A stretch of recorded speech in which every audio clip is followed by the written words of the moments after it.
See, as you can see, the more you fuck around, the more you're going to find out. And also, if you stay down here and you never fuck around, you'll never find out. Alcohol, right. And just a little bonus, we're going to take a look at some of the learning lesson Thibodeau had when he was out there in Minnesota with Cat, going up against the Houston Rockets in the 2018 playoffs.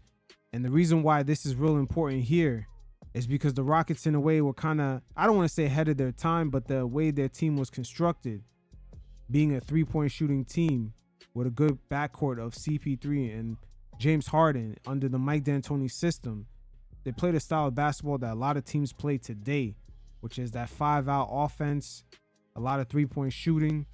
And Thibodeau throughout that series had a lot of difficulty on where to place Cat to guard that pick and roll with James Harden and CP3 and others. And they completely torched the Minnesota Timberwolves. All right, so just to add some context into this series, the Timberwolves gave up 110 points per game. And also, this is Karl-Anthony Towns' third year in the NBA. And this series is overall a reflection of Tibbs and some of the lack of adjustments he made, especially with Karl-Anthony Towns in these pick and roll situations. As James Harden rejects the screen, but Towns never really fully commits to Harden or even preventing this pass, this alley-oop pass to Capella. He seemed to be in that gray area throughout the whole series. And even throughout this series, Cat in these pick and roll situations doesn't really take away any angles for passes or even to step up and contest James Harden. As right here, we're going to see him. Look where Cat is at. This is a clear angle right here. No communication either, whether to switch or not. Doesn't really take away anything. Leaves him open for easy too. Again, Towns with poor positioning. Normally right here, just step up to Harden. You can't give him any breathing room, because once any defender goes under, this is prime James Harden. He's going to pull up and take that shot. Look at Cat. His eyes is never on his man and the ball at the same time. Here's Towns again. We're going to look at his positioning. He's guarding PJ Tucker right here. Not really a high percentage three-point shooter, but he doesn't help out Harden at all. He's just standing there watching. Cat, once again, his eyes is never on his man and the ball at the same fucking time.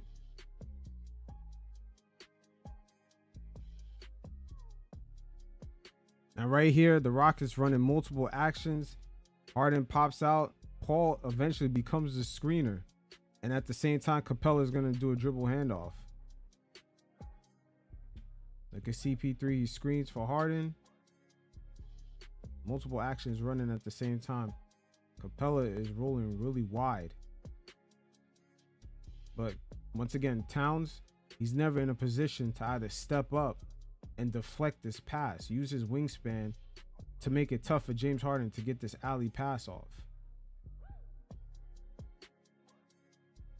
Let's take a look at it one more time. Check out Harden and CP3. One action here. Goes into another one.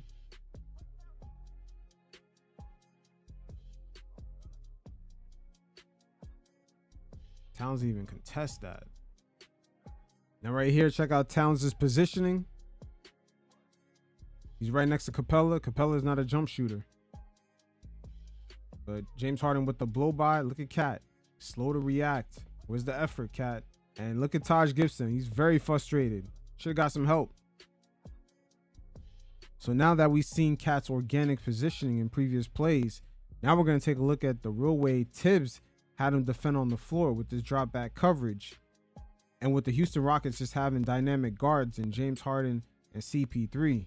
Once players go under the screen, especially with Cat all the way back like this, it's easy goings for players like this. And this is where Tibbs possibly should have made some adjustments right here. Towns with the step back, just giving Harden just way too much room. He's going to cook from out here. Easy step back. Again, right here, another Capella Harden pick and roll. Look at the spacing Harden has. Look at Jimmy. He's still trying to recover to Harden. And now Harden's going to charge at the rim. And just look at the overall poor contest by Towns. Now with CP3 here, we're going to see Towns drop back coverage. And normally this is where teams would make adjustments, like the Golden State Warriors, where they would have this defender switch here, and then Towns would switch here. But look at Towns as he's backpedaling. He's one-on-one with CP3 on the island right here. Like, why is he still backing up? Easy money. This is where communication adjustments have to be made. Derrick Rose is clearly caught. Tibbs should have had Jimmy step in, Towns stay with Capella, and Rose, right on this turn right here, jump to Harden. But easy shot, like not even a contest from Towns. Towns at certain portions of this series was so far back that it was virtually impossible for his teammates to recover. Look how much time CP3 has. He's nearly tap dancing in the paint. Towns right here is so far back. We're going to see CP3 just have ample time that he loses the ball. Still has time to recover and get something off. Look at this right here. Man, we're going to see if Tibbs has power this season to bench Cat for any lackluster bullshit like this. Cat's right here and drop back. Look at CP3. His man is caught. Jimmy Butler is caught right here on the screen. So it will be up to Cat to step up or communicate to Wiggins to step up. But this doesn't make any sense right here. In a way, we're seeing why the Timberwolves went out and got Rudy Gobert. Now in training camp, we're hearing that the Knicks potentially might go to a switching defense, which would make sense in a play like this. As you can see, multiple actions are happening here. Jimmy should stay with CP3. Wiggins should step up to Harden. And Cat should stick to Capella with him being the slowest guy on the floor while Jeff Teague makes his run to cover PJ. So it should be Jimmy staying with CP3, Cat staying with Capella, switch. But that takes a lot of communication, but this is potentially something that we could see the Knicks make adjustments with having Towns on the floor this season. Communication's got to be A1. There's already a few teams that play like this to hide certain defenders. Dallas Mavericks, the Golden State Warriors, just a few teams I can name off the top of my head. Now, a vulnerability that Cat has in this drop back coverage, especially around the free throw line, seems like that's what Tibbs had him doing all series long, is he's vulnerable to these rescreens. As we're going to see Capella kind of throw these rescreens at Jimmy Butler, and look at Harden. He just has all day. Again, check out Towns during these rescreens. He's just standing there. And this series is a perfect example of why things like this kind of fell on Tibbs and Karl-Anthony Towns, but especially Tibbs. No adjustments, no switches. The communication was poor. So the pivot fast forwarding to 2024 is going to be real. And it's going to be very, very interesting. The Knicks have OG and Mikal Bridges, guys who could defend multiple positions. So things are going to get quite interesting. But this Minnesota Timberwolves team also had players who could defend multiple positions. Andrew Wiggins and Jimmy Butler. But maybe things internally couldn't get this team on point. The Tom Thibodeau era in the T-Wolves kind of signified for him the changing of the guard among head coaches, the way they could interact with the new generation of players that I want to say are a bit more sensitive at times, but the relationship between head coach and player, it's more of a partnership. As to the eras prior of Kobe Bryant, Michael Jordan, etc., the head coach was really the commander in chief. But Tibbs' fallout with Andrew Wiggins and Karl-Anthony Towns probably served as a learning lesson, and he's probably found new ways of motivating this era of players, not necessarily through the old tactics from before. But right here, Towns once again, drop back coverage, way too far on James Harden. He sees his man is caught. Butler's completely caught on this, but look at the amount of space Harden gets. He can knock down jumpers from here. And Harden just stays patient with it. Now, Towns, once again, his eyes got to be here and here. And just his positioning is off. Just makes it too easy for PJ. Once again, I'm using this series because the Houston Rockets of 2018, this team reflects a lot of the teams today with a dynamic backcourt with CP3 and Harden. You also got shooters. Look at Eric Gordon right here. And this is going to be a pick and roll between Harden and Gordon right here, right on Wiggins. And once again, Towns drop back coverage on 2 3-point shooters. Harden could easily pop out. That's if Wiggins follows, because Cat is just, the defense is just obvious. He's going to be back there. See, too far back to defend this 3-point shooter. This is an easy shot. This type of coverage is horrible going against these 5-out, spaced out teams. And at the time in 2018, the Rockets and Warriors were one of the more proficient teams at this. But fast forward to the NBA today, more teams are just as efficient in this type of play style. Just seeing the way Cat operated defensively with Tibbs as a coach in this type of structure is very, very interesting. Cat in drop back coverage, he seems to never be in position to contest a shot or even an alley pass if possible. So switching is going to be real important.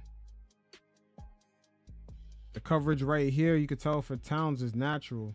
Jimmy gets caught in stagger screens, one from CP3, the next one from Capella.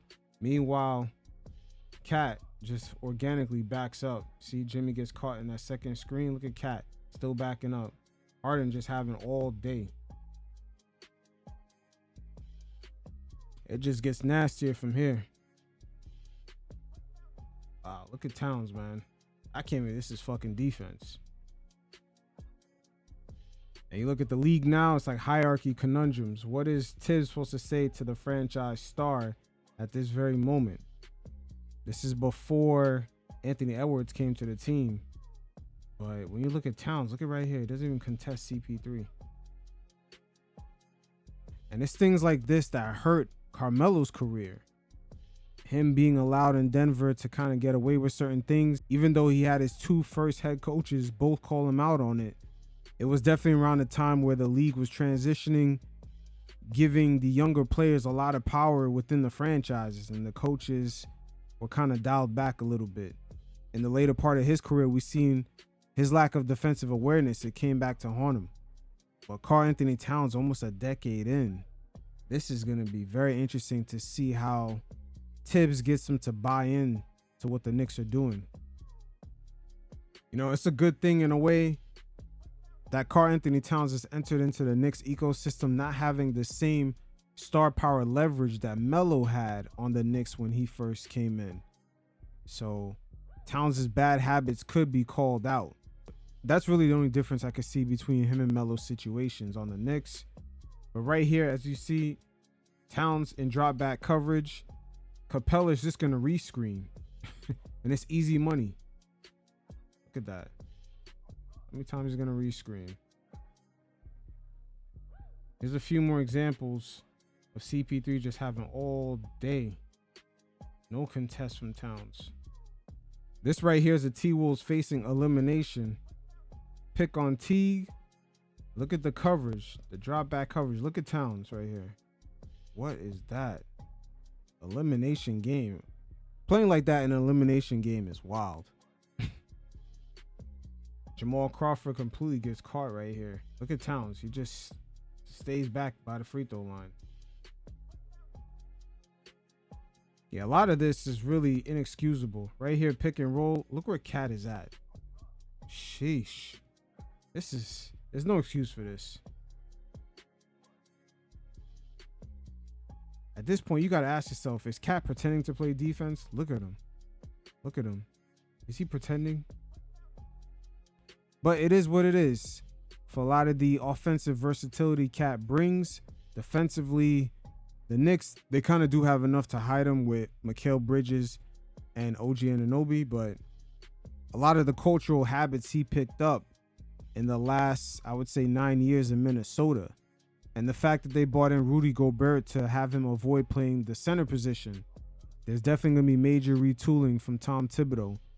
And Cat already knows the tri-state area is not going to accept that type of defensive effort. They're going to be on your ass, Cat. But we'll see. Throughout the season, I'll be touching base on various concepts relating to some of the characteristics the Knicks will develop going into this season with this new redefined roster. So until next time, you fellas, stay safe. Peace.